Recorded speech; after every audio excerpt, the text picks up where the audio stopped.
विधानसभा elections चल रहे हैं। ऐसे में हम अभी ओखला विधानसभा क्षेत्र में हैं और यहाँ हमारे साथ है कांग्रेस की प्रत्याशी अरीबा खान। आपका स्वागत है। थैंक यू सो मच, बहुत शुक्रिया। तो जैसे कि आप युवा हैं, आपका क्या रोड मैप है ओखला के लिए? देखिए, रोड मैप वही है जो इश्यूज़ ऑलरेडी ओखला में एग्जिस्ट करते हैं, जिन परेशानियों से लोग जूझ रहे हैं। हमारा रोड मैप यही है कि सबसे पहले तो हमें उन्हें रिजॉल्व करना है और नए जो हमें प्रपोजल्स या नई जो चीज़ें बनानी है वो उसके बाद ही करनी है।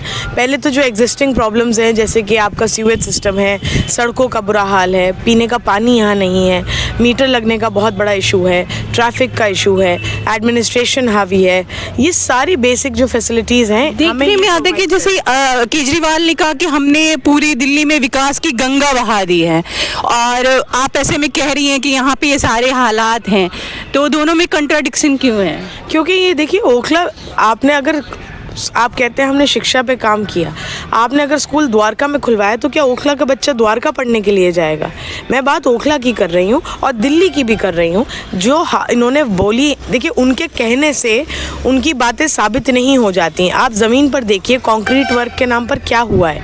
वो कहते तो वो ये भी हैं कि 99% दिल्ली में पानी आ गया, ओखला में तो एक बूंद भी पानी नहीं आया। और ये मेरी बात साबित है, आप जाके एरिया में सर्वे करिए अगर कहीं पानी आया 10 सालों में। उन्होंने कहा कि हमने शिक्षा पे बहुत काम किया है, हमने पानी दिया है, बिजली माफ़ कर दी है, जनता हमारे साथ है। एक बार फिर से केजरीवाल सरकार बना रहे हैं, आपको क्या? देखिए, जिस तरह से मोदी की जुमलेबाजी होती है, इसी तरीके से केजरीवाल की भी जुमलेबाजी है। और 10 साल आपने लोगों को बेवकूफ़ बना लिया, लेकिन अब लोग आपकी जुमलेबाजी को अच्छी तरह समझ गए और ना आपकी बातों में उलझेंगे और ना अब आप उनकी आंखों में धूल झोंक पाएंगे। ये अभी जैसा कि बीजेपी और आप में एक नूरा कुश्ती चल रही है, राजमहल और शीश महल, जनता के मुद्दों को छोड़कर इनकी नूरा कुश्ती से आप क्या देखती हैं? देखिए, असल में हकीकत बात ही यही है कि जो पावर ग्रैबिंग का मसला है और इनकी जो नूरा कुश्ती रही है, उसकी वजह से दिल्ली का डेवलपमेंट निगलेक्ट किया गया और अपनी करप्शन की एक्टिविटीज़ में ये लोग इतना डूबे रहे अपनी जेबें भरने में कि इन्होंने दिल्ली के विकास पे कोई तरजीह नहीं दी।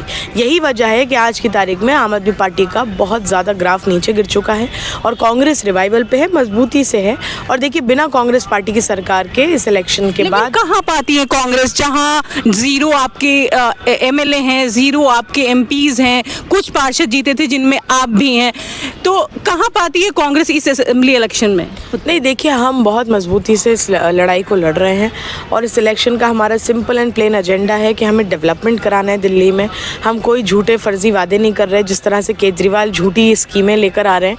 हमारी स्कीम्स इम्प्लीमेंट भी होती हैं और उसका एग्जाम्पल कर्नाटक और बाकी जहाँ जहाँ हमने स्कीम्स का वादा किया उनको इम्प्लीमेंट भी किया। वहीं आप आम आदमी पार्टी की देखिए कि पंजाब में जो वादा किया गया आज तक 3 साल में निभाया नहीं गया।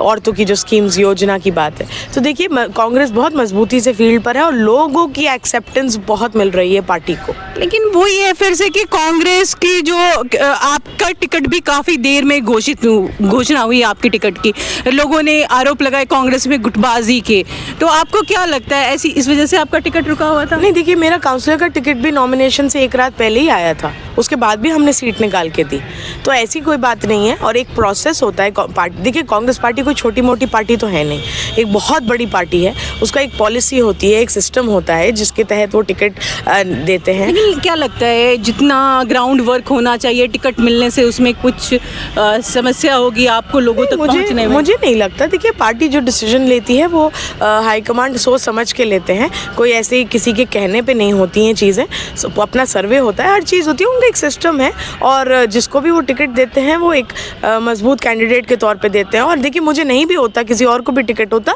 तो हम उनको, देखिए हम कांग्रेस पार्टी के सिपाही हैं, राहुल जी के सिपाही हैं, हमारा काम है उनको मजबूत करना, चाहे खुद लड़के हो चाहे किसी और को लड़ा के हो। लेकिन चुनाव आ रहे हैं, सब अपने वादों और विवादों के साथ मैदान में हैं, तमाम तरह के विवाद भी हैं इसमें, लेकिन आप पार्टियां अपनी मैनिफेस्टो लेकर मैनिफेस्टो पर क्यों बात नहीं करती हैं? नहीं, मैनिफेस्टो पे बिल्कुल बात हो रही है लगातार। अभी हमने कई सारी योजनाओं को लॉन्च किया है, हमने हेल्थ स्कीम भी लॉन्च करी है, महिला योजना भी लॉन्च करी है, युवाओं के लिए भी हम स्कीम लेकर आए हैं, तो लगातार मैनिफेस्टो पे बात हो रही है, ऐसी बात नहीं है। लेकिन हाँ, ये है कि मुद्दे इतने सारे हैं कि आप मैनिफेस्टो अगर लिखने चलेंगे एक एक मुद्दे पर तो कम डेवलपमेंट के रिगार्डिंग मुद्दे हैं। 10 साल से अमानतुल्लाह यहाँ के MLA हैं, 2 टर्म उनका पूरा हो गया है, लेकिन क्या लगता है कि उन्होंने जितने वादे किए थे वो पूरे किए हैं या कहीं उनमें कमी रह गई है, जैसा कि वो बोलते कि हमने हर मुद्दे को पूरा किया है? नहीं, देखिए यहाँ कोई भी काम नहीं हुआ है। 10 साल से वो एमएलए हैं, लेकिन अभी भी वो अपने काम की बुनियाद पे वोट नहीं मांग रहे हैं। वो लोगों के को बीजेपी का डर दिखा के वोट मांग रहे हैं। अगर उन्होंने विकास किया होता तो वो अपने काम पे वोट मांगे, वो बीजेपी का डर दिखा के क्यों वोट मांग रहे हैं लोगों से? बीजेपी का, लेकिन वो कहते हैं कि हमें काम नहीं करने दिया गया, हमें जेल भेज दिया गया, लोगों से अपनी मतलब एक तरह की 10 साल से विधायक हैं आप, 10 साल से जेल में बैठे हैं क्या? आपसे काम ही नहीं हुआ इलाके में? और अगर आपके बस की नहीं है बीजेपी से लड़ना और एलजी से लड़ना तो आप छोड़ दो, हम लड़ लेंगे। हम मजबूत लोग हैं, हम किसी के सामने बेचारे बनकर नहीं आते हैं। हम बीजेपी से भी लड़ेंगे, हम एलजी से भी लड़ेंगे और काम भी कराएंगे इलाके में। तो वो कहीं ना कहीं केजरीवाल हो या उनकी पार्टी का हर नेता, बड़ा नेता जेल गया, तो आप इसको कैसे देखती हैं? सभी लोग जेल गए, फिर सिंपैथी के नाम पे लोगों से वोट मांग रहे हैं। देखिए वो जेल कार्ड खेल रहे हैं। वो जेल आवाम की लड़ाई के लिए नहीं गए हैं, वो जेल अपनी करप्शन की एक्टिविटीज़ में गए। इसमें बहुत बड़ा फ़र्क है। मैं अपनी आवाम के लिए हक की आवाज़ उठाऊं और मुझे एडमिनिस्ट्रेशन जेल में डाल दे, वो एक अलग बात है। लेकिन मैं अपनी जेब भरूं और करप्शन करूं और मुझे जेल में डाला जाए, वो बहुत अलग चीज़ है। तो वो अपनी पर्सनल करप्शन एक्टिविटीज़ में जेल गए हैं, किसी पब्लिक इंटरेस्ट के लिए जेल नहीं गए वो। तो आप युवा हैं, आपके क्या मुद्दे हैं इस इलेक्शन में? क्या आप जो तमाम ओखला में जो युवाओं के मुद्दे हैं उनको पूरा करेंगी, या आपका अपना कोई एजेंडा है ओखला को लेकर? देखिए पहली प्रायोरिटी यही है, जो बेसिक फैसिलिटीज़ हैं उनको पूरा किया जाए, और एक बार इंशाल्लाह हम उस पर काम कर लेंगे। तो हमारे बहुत बड़े बड़े प्रोजेक्ट्स हमारे दिमाग में हैं कि यहाँ जो जिस तरीके से सरकारी स्कूल एक भी नहीं है, और स्पेशली विद साइंस स्ट्रीम का बहुत मसला है सरकारी स्कूलों में। आई विल मेक श्योर कि यहाँ अच्छा सरकारी स्कूल खुले जिसमें साइंस स्ट्रीम हो। हर आदमी चाहता है मेरा बच्चा डॉक्टर इंजीनियर बने, लेकिन जब आप फैसिलिटीज़ नहीं मिलेंगी तो बच्चा कहाँ से बनेगा? उनके पास रिसोर्सेज नहीं होते हैं। तो हमारी कोशिश रहेगी कि युवाओं के अपलिफ्टमेंट के लिए हर तरीके से मजबूत हम इलाके में कोशिश करें। यहाँ स्कूल और कॉलेजेस की भी कमी है, आसपास के हॉस्पिटल्स की भी कमी है, तो उसमें भी काम करेंगे। एक मैटरनिटी सेंटर भी होना ज़रूरी है यहाँ।